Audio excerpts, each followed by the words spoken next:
જય શ્રી ગણેશ વાલા વિદ્યાર્થી મિત્રો, ગલા એસાઇનમેન્ટ બુક 2026 ધોરણ 12 વિષય ગુજરાતીના પ્રશ્ન પેપર નંબર 3નો વિભાગ બી તેનું સોલ્યુશન છે આપણે કરવા જઈ રહ્યા છીએ.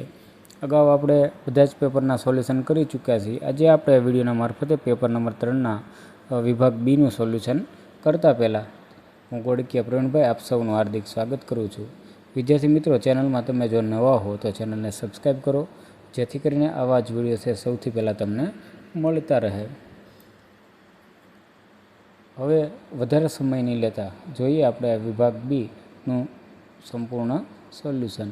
અને ખાસ એ છે કે પ્રશ્નમાં તમને કોઈ જો વિસંગતતા જણાય તો કોમેન્ટ બોક્સમાં અવશ્ય લખજો, જેથી કરીને મને ખ્યાલ આવે કે આનો સાચો જવાબ કેવો બનતો હોય છે.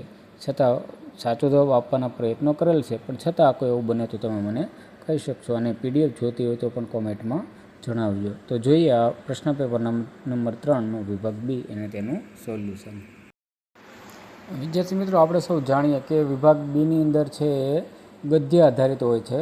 તો પાઠ આધારિત પ્રશ્ન છે રહેલા હોય છે. એમાં સૌથી પહેલાં બહુ વિકલ્પ પ્રશ્નોના એટલે કે સાચો વિકલ્પ શોધીને લખો એવું હોય છે. એમાં પહેલો પ્રશ્ન છે કે ઉપાલીએ પહેલાં દીક્ષા કોણે આપી હતી? તો તેનો જવાબ આવે છે અનિરુદ્ધા. 17મો પ્રશ્ન, મણિભાઈનું રસ્તામાં કોણે સ્વાગત કર્યું? તો 2-4 કૂતરા હોય. જે અલગ કલરથી છે મિત્રો એનો જવાબ છે. તમે હવે સમજી શકતા છો, કારણ કે અગાઉના વિડીયો પણ તમે જોયેલા જ છે. 18મો છે કે જગતની સઘળી રસોઈ કોના વિના ફીક્કી છે? તો મીઠા વગર. ત્યારબાદ હેતુલક્ષી પ્રશ્નોના માંગ્યા મુજબ ઉત્તર આપો. એમાં 19મો છે યુધિષ્ઠિર યુદ્ધ વિષાદ કૃતિના લેખકનું નામ જણાવો. તો ઉમાશંકર જેઠાલાલ જોશી. 20મો પ્રશ્ન, મહાત્માના માણસ પાઠ શામાંથી લેવામાં આવ્યો છે? તો તેનો જવાબ છે ઇન્કલાબ જિંદાબાદ. 21મો પ્રશ્ન, આંસુભીનો ઉજાસ પાઠનો સાહિત્ય પ્રકાર નવલકથાખંડ છે. ત્યાર પછી છે નીચેના પ્રશ્નોના એક વાક્યમાં જવાબ આપો. પ્રત્યેકનો 1 ગુણ છે. 22મો પ્રશ્ન, યુધિષ્ઠિર કૌરવો સાથેની લડાઈને કોની સાથે સરખાવે છે? મિત્રો એનો જવાબમાં છે કે યુધિષ્ઠિર કૌરવો સાથેની લડાઈને માંસ માટે લડી મરતા કૂતરા સાથે સરખાવે છે. 23મો પ્રશ્ન, કાશ્મીરમાં કયા કયા મનોહર સ્થળો જોવાલાયક છે? તો કાશ્મીરમાં વેરીનાગ, સોનમર્ગ, ટુલિયન જેવા ફરવાલાયક સ્થળો છે. 24મો પ્રશ્ન છે, દેવરાજ મેરુ પર જઈ શું કરવા ઈચ્છતો હતો? તો તેનો જવાબ છે કે દેવરાજ મેરુ પરની ધરતી સાથેનો સંબંધ પાછો જોડી આપવા ઈચ્છતો હતો. 25મો પ્રશ્ન, છેલ્લું દર્શન કાવ્ય કવિએ કોને સંબોધીને રચ્યું છે? તો કવિ પોતાની પત્નીને સંબોધીને આ કાવ્ય છે એ રચેલું છે. ત્યાર પછી છે નીચેના પ્રશ્નોના 3-4 વાક્યોમાં ઉત્તર લખો. કોઈ પણ 3 છે લખવાના છે. 26મું છે, માર્ગ અકસ્માત એક કુદરતી ઘટના છે કે માનવ સર્જિત? કેવી રીતે? વિદ્યાર્થી મિત્રો, આ જે પ્રશ્ન છે આપણે નવા ઉમેરેલો જે માર્ગ સલામતીનો જે પાઠ છે એમાંથી છે એ લીધેલો છે. એમાં જવાબ એવો છે કે માર્ગ અકસ્માત એ માનવ સર્જિત ઘટના છે, કારણ કે મોટાભાગના અકસ્માતો માનવીય ભૂલોના પરિણામે થાય છે. જેમ કે વાહન ચાલકોની બેદરકારી, ટ્રાફિકના નિયમોનું ઉલ્લંઘન, ગેરવ્યાજબી પૂર્વક વર્તન, વાહન હાંકવું, દારૂ પીધેલા હાલતમાં ડ્રાઇવિંગ કરવું વગેરે. આ બધા કારણો માનવના વલણ અને વર્તન પર આધારિત છે. તેથી માર્ગ અકસ્માત કુદરતી નહીં પરંતુ માનવ સર્જિત દુર્ઘટના કહેવી શકાય. 27મો પ્રશ્ન છે, કઈ કઈ વસ્તુઓ ઉછીની લઈ લોકો જીવન વ્યવહાર ચલાવે છે? જે જુલાઈ 23 અને માર્ચ 25માં પૂછાઈ ગયેલો પ્રશ્ન. મિત્રો એનો જવાબ છે કે મીઠા મરચાંથી શરૂ કરીને ઘી કે એલચી, કેસર સુધીની અસ્થાયી ચીજ અને ટાંકણીથી શરૂ કરીને કેમેરા કે રેડિયો સુધીનો સામાન ઉછીનો માંગે છે. લોખંડના ઘોડા, દાળ દાણા, મરી મસાલા, રસ કાઢવાનો સંચો, શાક સમારવાનું ચપ્પુ જેવી સાધન સામગ્રી અને ઘરના રાસશીલા ઉપર પોતાનો કબજો હોય તેમ માંગીને લઈ જાય છે. આ ઉપરાંત રેશમી કે જરી ભરતના કપડાં કે કિંમતી ઘરેણાં ઉછીના લઈને લોકો જીવન વ્યવહાર ચલાવે છે. 28મો પ્રશ્ન છે, મહારાણાએ કાશ્મીર આવવા પ્રભાશંકરને કેવી લાલચ આપી?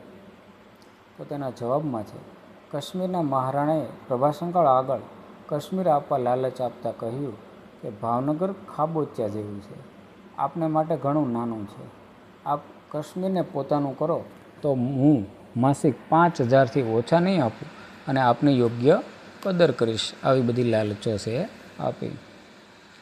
29મો પ્રશ્ન, મોટા હોલમાં પ્રવેશતા નાયકને કયું દ્રશ્ય જોવા મળ્યું? જે માર્ચ 2022 અને 24માં પૂછાયેલો પ્રશ્ન. ઉત્તર છે કે મોટા હોલમાં પ્રવેશતા નાયકને એક હૃદયગમ દ્રશ્ય જોવા મળ્યું.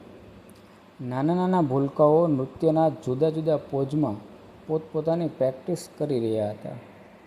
ત્યાંની આધેડબાઈએ તબલચી પાસે થાપ મરાવી. ત્યાં તો બધા બાળકો શિસ્તબદ્ધ પોતાની મુકરર જગ્યાએ અમુક પોઝમાં સ્થિર થઈ ગયા. બાઈ તોડી રાગમાં ગાવા લાગી. તો આવું હોલની અંદર પ્રવેશ કરતા નાયકને આવું દ્રશ્ય છે જોવા મળ્યું. ત્યાર પછી નીચેના પ્રશ્નોના સવિસ્તર ઉત્તર આપો. એમાં 30મો પ્રશ્ન છે કે મહાત્માના માણસ શીર્ષકની યથાર્થતા ચર્ચો. તો વિદ્યાર્થી મિત્રો, આપણે સૌ જાણીએ છીએ કે પ્રસ્તાવના લખવી જરૂરી છે.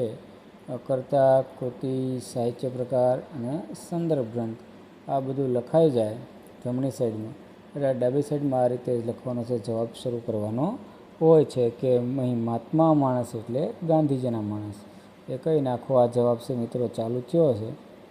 તમે જોઈ શકો કે આ ખૂબ લાંબો પ્રશ્ન છે, એટલે આપણે હું વાંચતો નથી.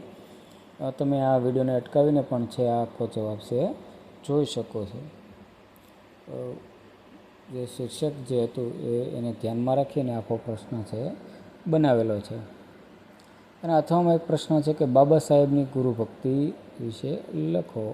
તો એમાં પણ તમે અહીંયા પ્રસ્તાવના છે લખવી જરૂરી છે.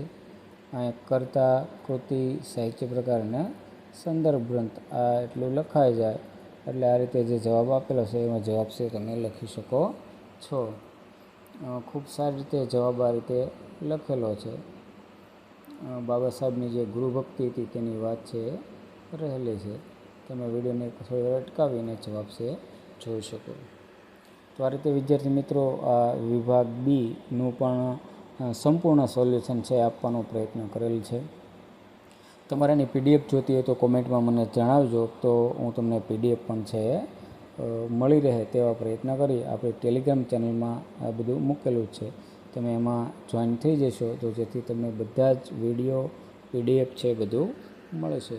અને ચેનલમાં નવા હો તો ફરીવાર તમે રિક્વેસ્ટ કરું છે કે એકવાર સબસ્ક્રાઈબ કરી લેજો, જેથી કરીને આવા જ વિડીયો તમને મળતા રહે.